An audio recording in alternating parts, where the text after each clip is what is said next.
Tamar TV. वाह क्या scene है।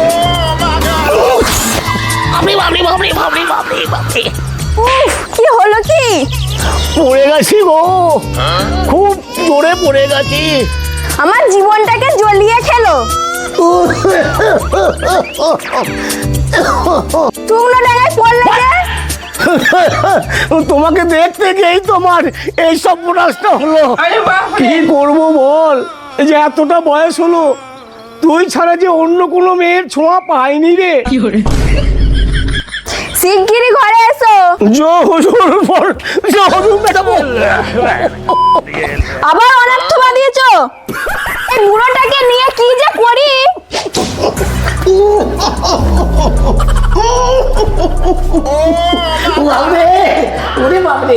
আর টাকা পয়সার লোভে পড়ে বুড়োটাকে বিয়ে করাই আমার ভুল হয়েছে।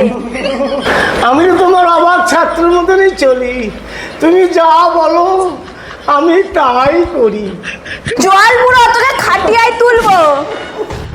একটা কথা শুধু তুই মনে রাখিস, আমাকে এখন করলে, আমাকে হারালে তুই মাছ মাংস ডিম আর কিছুই পাবি না। দাঁড়াও, তোমার ব্যবস্থা করছি। ও আমার মনে হচ্ছে ও আমার জন্য বালিশ আনতে গেল, কারণ হাজার হোক আমি তোর স্বামী হই তো।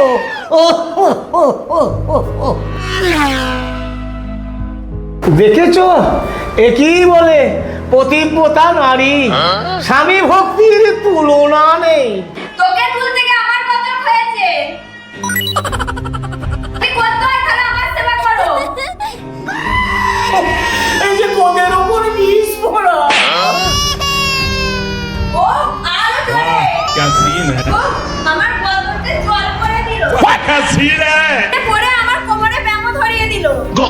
বেশ, এখন কি করতে হবে তাই বলো। একটা ডাক্তার হবে গ্যাস ছাড়ো গ্যাস। গ্যাস ছাড়ো, আমি নুনের দিব্যি করে বলছি, তেলের দিব্যি করে বলছি, রসুনের দিব্যি করে বলছি, আমার কাছে এক পয়সা নেই। আর কঞ্জুস গিফটে তোর জুড়া নেই।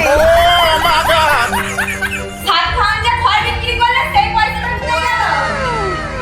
ওর জ্বালায় এক পয়সা মারারও জো নেই। অতটা সস্তা নয়। এই হেসেল ঘরটা আমাকেই সামলাতে হয়। আমি এর বাড়ি হোম মিস্ত্রি। তোর জল করা পয়সা নেই। এই নে, ধর। খুব সিয়ানা না? রাত্রে শোবার ঘরে এন্ট্রি পাবে না। ও বলিস কি রে, এই বুড়ো বয়সে আমি তাহলে কোথায় যাবো? ঘাটের মোড়া তুই এখানে একাই শুয়ে থাকবি। বলিস না, আমি তোকে ছাড়া যে থাকতে পারবো না। না করিও তোমার কাছে পকেটে রাখা যাবে না, আমার কাছে আগে ফেলো। যা বাবা, কিছু পায় আর না পায়, বইয়ের মনটা তো পেলাম। আমার পুরো স্বামীটাকে জড়িয়ে ধরলাম।